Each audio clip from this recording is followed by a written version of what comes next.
वो भी एक दूसरे के पेट वेट भी पाड़ रहे थे, आंतें बाहर निकाल रहे थे। और अभी हम कर्नल शेर खान या हम अपने जितने भी शोहदा हैं, मैंने पहले भी मैं बोल चुकी क्योंकि मेरा तो ताल्लुक भी बॉर्डर के इलाके से, तो ये जो स्पीचेस चल रही हैं पीछे वाला भूल जाए हम। मैं सिर्फ याद दहानी के लिए बोल रही हूँ। आज इनको शोहदा की कुर्बानियाँ याद आ रही हैं। जिस वक्त 65 की जंग हारी, 71 की जंग हारी, ये बोल रहे थे खराब करो तुम, सही करे नवाज शरीफ, जिस्म से बोटियाँ नोच ली, टांगे कांप रही थी, पसीना छूट रहा था। ये सब बातें क्या भूल जाए हम? ये उस वक्त इनको याद नहीं था कि ये फौज की कौन सी कुर्बानियों को रायगा कर रहे हैं और अवाम के कानों में कौन सा जहर उंडेल रहे हैं। मैं पीटीआई की वकालत नहीं कर रही, मगर मुझे इन सायरा साहब अगर जवाब दे दे। मैं वैसे कह रहा हूँ अगर फौज भूल गई है तो आप भी भूल जाएं।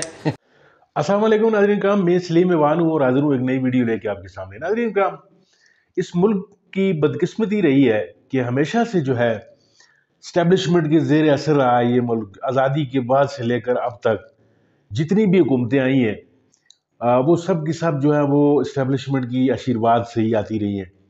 यानी जो फौज चाहती है वही जो है वो सियासतदान करते हैं। यानी एक किस्म की कठपुतलियों का किरदार जो है वो अदा करते हुए नजर आते हैं। नाज़रीन कराम, ज़ेर नज़र वीडियो जो आपको मैं दिखाने जा रहा हूँ, इसमें सायरा बानो ऑन फायर हैं। तलत हुसैन का प्रोग्राम है। खुरम दस्तगीर इसमें जो है वो मेहमान है और साथ नाज बलोच साहिबा बैठी हुई हैं। ये दोनों पार्टियां जो है माजी में एक दूसरे के खिलाफ थी, लेकिन अब जो है वो एक दूसरे के साथ शीरो शक्कर हैं। क्या गुफ्तगू हो रही है और सायरा बानो साहिबा जो है वो किस तरीके से इन दोनों को जो है वो हैंडल कर रही हैं, आप जरा वीडियो देखिए फिर इसके ऊपर बात करें। विजय खुरम साहब, स्पेक्टेकुलर डेवलपमेंट है। जब हम समझते हैं कि पाकिस्तान की सियासत में इससे बड़े वाकयात नहीं हो सकते, आज हुए। आपके ख्याल में स्पेक्टेकुलर है या हम ज्यादा एक्साइटेड हो रहे हैं? नहीं, ये इतना बड़ा वाकया नहीं जितना 9 और 10 मई का था, क्योंकि इस तरह का गदर जो है, इंसरेक्शन मैं का लफ्ज मैं इस्तेमाल करूंगा, हमने सियासी जमातों को इससे पहले करते नहीं देखा। ठीक, तो ये वो काम थे जो 9 और 10 मई को, जो उससे पहले पाकिस्तान में सिर्फ तहरीके तालिबान ने किए थे। स्कूलों पर हमला, रेडियो पाकिस्तान पर हमला, GHQ पर हमला, कमांडर के घर पर हमला, कहीं एम्बुलेंस उड़ा दी, कहीं उन्होंने।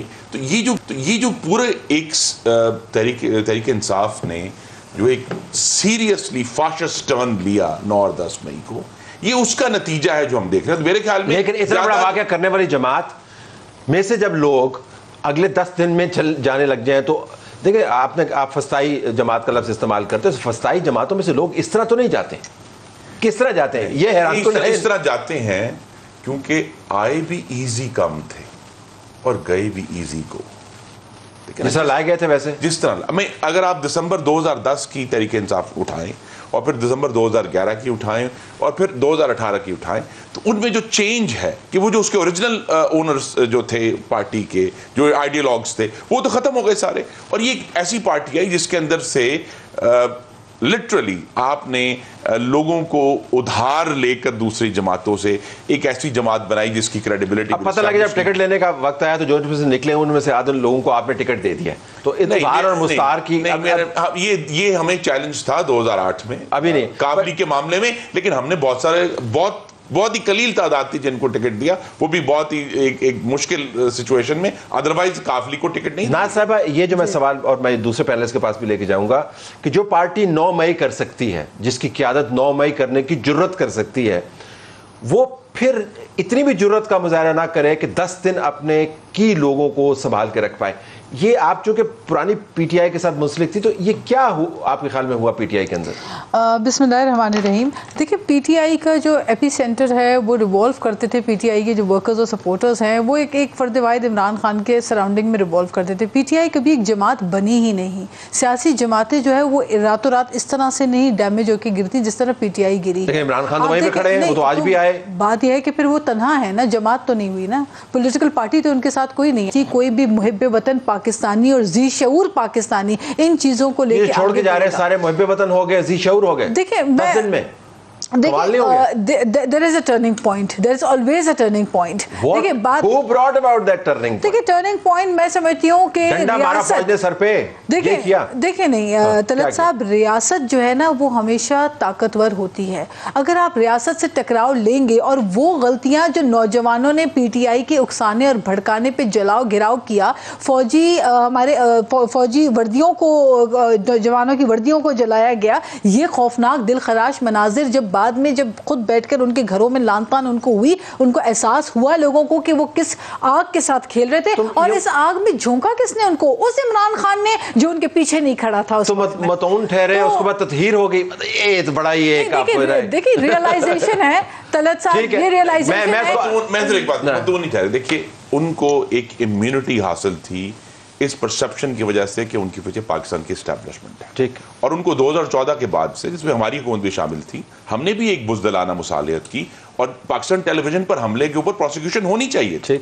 जब उन्होंने 178 गालिबन थे इस्लामाबाद पुलिस के एहलकारों की हड्डियां तोड़ी, उन्हें मारा, उसकी प्रोसिक्यूशन होनी चाहिए थी। खासतौर पर 2016 में जब ये मुसल्ला होकर केपी से इस्लामाबाद में हमलावर होते, उसकी प्रोसिक्यूशन होनी चाहिए थी, लेकिन नहीं हुई, जिसका नतीजा ये आमने तो उस वक्त के DGIS है, आपको कह रहे थे वो कू हो जाएगा, तो आप लोग बेचारे वैसे ही जो है ना उस वक्त बहुत ज्यादा यही बात है, तौर पर मोर्चा बंद हो। चैलेंज यही, जब भी आप अपीज करेंगे, फासिस्ट फोर्सेस को अपीज करेंगे, वो वापस। लेट मी गो टू इस वक्त सायरा के पास और कामरान के पास।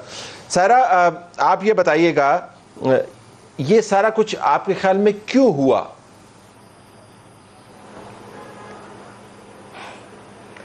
पार्टी छोड़ने वालों को बताऊं या ये सारे वाकयात क्यों हुए? नहीं, पार्टी छोड़ने वालों का बताए ना, वो तो आज की खबर तो वही है, वाकयात का तो पता है। पार्टी छोड़ने वालों का आज की खबर तो वही है। पहले तो मुझे सिर्फ आपसे ये पूछना था कि वो इस 9 और 10 मई के जो वाकयात हुए उसकी मजम्मत करते हैं, वो नहीं होना चाहिए। उनके लिए इतने उनकी जो FIR, ATC, MPO, पता नहीं क्या क्या, मुझे तो इतने नाम भी नहीं याद। मतलब अब सब वो गंगा नहा लिए या वो बपतिस्मा होता है पानी में गोता देने वाला। मतलब अब वो बाहर जब आ गए हैं, उन्होंने आके ऐलान कर दिया है कि हमारा किसी पार्टी से क्या सियासत से भी ताल्लुक नहीं है। तो मतलब मैं ये पूछना चाहती हूँ रियासत से, जो नाज बलोच साहब ने बोला कि रियासत से पंगा लिया, मेरे ख्याल में रियासत से तो पंगा नहीं लिया। तो पूछना ये था कि वो क्या वो इन तमाम इल्जामात से बरी जमा हो गए हैं? नहीं, किससे लड़ाई की उन्होंने रियासत से लड़ाई की ना। बिल्कुल सही, आपको मुझे ही बताना पड़ेगा क्योंकि आप तो पिछले दिनों से उम्र यार की कहानियां पढ़ रहे हैं। उम्र यार की जंबेल, उम्र यार का शैतानी चरखा, उम्र यार की दिमाग, थोड़ा छोड़े वो कहानियां बंद। मुझे लगता है कि पिछले दिनों से आप मेरा ट्विटर अकाउंट देख रही हैं। जी, वो जितनी उम्र यार की कहानियां, बचपन याद दिला दिया, बचपन में पढ़ते होते थे। नहीं बताएं ना, आप बताएं कि रियासत, तो आपका सवाल ये है कि ये वो मतलब आपको मैं भी यहाँ बैठी अच्छी नहीं लग रही आपको? नहीं, बहुत अच्छी। तो आपका मानना ये, आपका मानना ये है, आपका मानना ये है कि रियासत अदालतों को कोई हुक्म नहीं मान रहा, जब अदालतों को कोई हुक्म नहीं मान रहा, जब आप इमरान रियाज को बुलाने की बात करते हैं तो वो कहते हैं कि हमारे पास नहीं है, हमें तो कहा किसी ने और हमने पकड़ के दे दिया। फिर एक बंदा जेल से निकलता है और उसके बाद वो बाहर से गायब हो जाता है। मैं एक मतलब आप ना मुझे किसी सायरा बानो पार्लियामेंटेरियन मत लें, मैं एक आवाम करके मैं आपसे सवाल कर रही हूँ। तो फिर ये सब क्या है, आप मुझे बताएं। और बाकी रही ये पार्टी की जिस किस्म के लोग थे, तलत साहब मुझे सिर्फ 1 मिनट दे दीजिएगा। ये मैं आपको बाद में बता दूंगी कि एक हमारे PTI के मेंबर नेशनल असेंबली थे, वजीर भी रह चुके हैं, वो कोई उनके पास ताज़ियत करने के लिए गई थी। आप यकीन नहीं करें, अब तक की जो स्टोरी है उन्होंने मुझे ये पूरी स्टोरी 2019 नवंबर में बयान की थी और मैं हैरान परेशान थी और मेरे दिल से दुआ भी निकलती थी कि ज़ाहिर है मुल्क पाकिस्तान और ये सब कुछ ना हो। लेकिन अब मैं सोचती तो मुझे ऐसे लगता है कि जैसे वो सब कुछ लिखा हुआ था। उन्होंने मुझे ये कहा था, मतलब ये जो दरबारी अभी ये काफ़ी सारे लोग जो छोड़ कर गए हैं, उन्होंने कहा था कि खुशामद में नंबर 1 और कह रहे हैं कि देख लेना कि जैसे मुशर्रफ एक अकेला फंसा था, ये इमरान खान फंसेगा और इन सब ने क्लीन क्लियर चिट लेकर सब साइड पर होंगे और वो एक बंदा टंगेगा जैसे मुशर्रफ टंगा था। और ये भी पूरी उन्हीं की काबीना है। ये जो रवादारी की बात की है, जब भी किसी ने समझा कि वो अपने खेल से बड़ा हो गया, सियासत से बड़ा हो गया, किसी जर्नैल ने समझा वो फौज से बड़ा हो गया, किसी आईएसआई के सरबराह ने समझा वो आईएसआई से बड़ा हो गया, किसी स्पोर्ट्समैन ने समझा वो क्रिकेट से बड़ा हो गया, तो उसको मुंह की खानी पड़ी। शायद पीटीआई ने वो तहम्मुल, बुर्दबारी और कोएग्जिस्टेंस दूसरी जमातों के साथ नहीं की, जिसकी वजह से आज बहुत अकेलापन महसूस कर रहे होंगे इमरान खान। जी तलत साहब, इसमें ये जो लोग अभी चंद एक छोड़ कर गए हैं और जो एक चंद एक की खबरें आ रही हैं आने वाली, ये अगर आप मेरा कोई पुराना कोई क्लिप वगैरह, अक्सर मैं बोलती रहती हूँ कि खान साहब के लिए उन्होंने कहा ना कि एक लफ्ज़ बोलें, तो मुझे यही था कि इन 4-5 लोगों से दूर रहा जाए। तो बस यही 4-5 लोग थे जो वो एक मुहावरा है ना कि चने की झाड़ पर चढ़ाना, तो वो जो चने की झाड़ पर चढ़ाते थे वो उस वक्त हमें भी दिखता था कि ये क्या जुल्म कर रहे हैं इनके साथ भी और अपने साथ भी। लेकिन मुझे लगता है कि उन लोगों को फिर क्लीन चिट मिल जाएगी, क्योंकि घूमते घुमाते दूसरी तीसरी पार्टी से आए हैं और उसके बाद अभी ये कि वापस किसी पार्टी में उनको पनाह मिल जाएगी, लेकिन नुकसान कर गए। आप सही कह रहे हैं कि ये अकेले तो मुझे अभी नहीं, लेकिन लेके इन लोगों ने अपनी ज़ुबान के हाथों, और जो चंद लोग थे कि जो हर वक्त आप सोच नहीं सकते कि जिस तरीके से वो चने की झाड़ पर चढ़ाते थे और जो कहते थे कि इवन अभी भी वो खान साहब को खान साहब नहीं कहते थे, जो मैंने सुना था कि अभी भी वो पीएम साहब बात करते थे, और आज वो लोग छुपे हुए हैं अपनी ज़बान। वो तो नवाज शरीफ को भी पीएम कहते हैं, नवाज शरीफ साहब को भी पीएम कहते हैं जी, जरदारी साहब को भी सदर जरदारी कहते हैं। लेकिन वो एक होता है ना कि जिस तरह वो कहना कि नहीं बस ये हो गया तो वो हो गया, एक गलत तस्वीर पेश करना, हकीकत बतानी चाहिए। और जिस वक्त इन लोगों ने रेजिग्नेशन दिए थे उस वक्त भी वहाँ पर खड़ी इन सब लोगों को हकीकतें बता रही थी। नहीं, मैं काफ़ी देर से सुन रही हूँ। आपने कहा कि इस किस्म के बयान, इसको ये बोलना उसको वो बोलना, वो तो अभी जो साथ बैठे हैं वो भी एक दूसरे के पेट वेट भी पाड़ रहे थे, आंतें बाहर निकाल रहे थे। और अभी हम कर्नल शेर खान या हम अपने जितने भी शोहदा हैं, मैंने पहले भी मैं बोल चुकी क्योंकि मेरा तो ताल्लुक भी बॉर्डर के इलाके से, तो ये जो स्पीचेस चल रही हैं पीछे वाला भूल जाए हम, मैं सिर्फ याद दहानी के लिए बोल रही हूँ। आज इनको शोहदा की कुर्बानियाँ याद आ रही हैं, जिस वक्त 65 की जंग हारी, 71 की जंग हारी, ये बोल रहे थे खराब करो तुम, सही करे नवाज शरीफ, जिस्म से बोटियाँ नोच ली, टांगे काँप रही थी, पसीना छूट रहा था। ये सब बातें क्या भूल जाए हम? ये उस वक्त इनको याद नहीं था कि ये फौज की कौन सी कुर्बानियों को रायगा कर रहे हैं और अवाम के कानों में कौन सा जहर उंडेल रहे हैं। मैं पीटीआई की वकालत नहीं कर रही, मगर मुझे इन सायरा साहब अगर जवाब दे दे। मैं वैसे कह रहा हूँ, अगर फौज भूल गई है तो आप भी भूल जाएं। अगर फौज भूल गई है तो नहीं, क्यों भूल जाए? जो ये करे वो हलाल है। अभी जो एक वो यूनिफॉर्म बरदार फौज आई थी वहां पर दरवाजों पे चढ़ रही थी मौलाना फजल रहमान साहब की, वो मैं भूल जाऊं? जो अभी ये खुरम दस्तगीर साहब रवादारी और उसकी बात कर रहे हैं, भाई अभी आपके गिरबानों तक हाथ पहुंचने वाले हैं जो बिजली और महंगाई का हॉल है, जो डॉलर 306 रुपए का भी नहीं मिल रहा। ये अभी पूरी कौम को एक ही लाल बत्ती के पीछे लगाया हुआ, जिनका काम है उनको काम करने दे। और आप बराए मेहरबानी असेंबली में पहुंचे और आके आप बिजली चीजों का बात बताएं और डॉलर और टाइम बिल्कुल खत्म हो गया। अक्टूबर 2020 में मेरे शहर गुजरांवाला में नवाज शरीफ ने पाकिस्तान की एक सख्त तरीन तकरीर की थी। हाजर सर्विस जनरल ने कहा कि जनाब आपका किरदार सियासत में गैर आईनी है और आप जिम्मेदार हैं।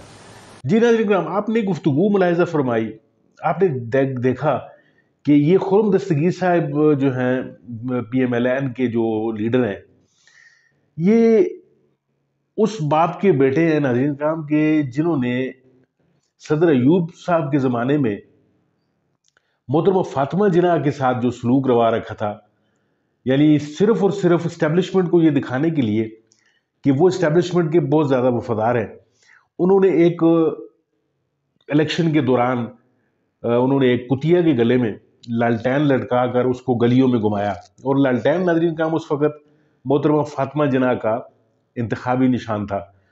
और आपको याद होगा कि मोहतरमा फातिमा जिन्ना जो है वो सदर अयूब के मुकाबले में इलेक्शन लड़ा था उन्होंने, यानी उस वक्त से ये इस्टेब्लिशमेंट के परवरदा रहे हैं। और ये आदमी जो है आज बैठ के जमहूरियत के भाषण देता है, और नवाज शरीफ जिस तरीके से जमहूरियत के भाषण दे रहा है, और साथ बैठी खातून जो है नाज बलोच साहबा, ये PTI का ऐसा थी पहले, कुछ ज़ाती वजूहात की बिना पर इसको कुछ चीज़ें जो हैं वो इमरान खान साहब ने नहीं करने दी, फिर ये जो है वो पार्टी छोड़कर चली गई। और अब जो ये जहर उगल रही है, ये आपने मुलाहिज़ा फरमाया। तो हम हर दौर में जो है ये सियासतदान जो हैं ये इस्टेब्लिशमेंट के कंधों पे सवार होकर आते रहे हैं।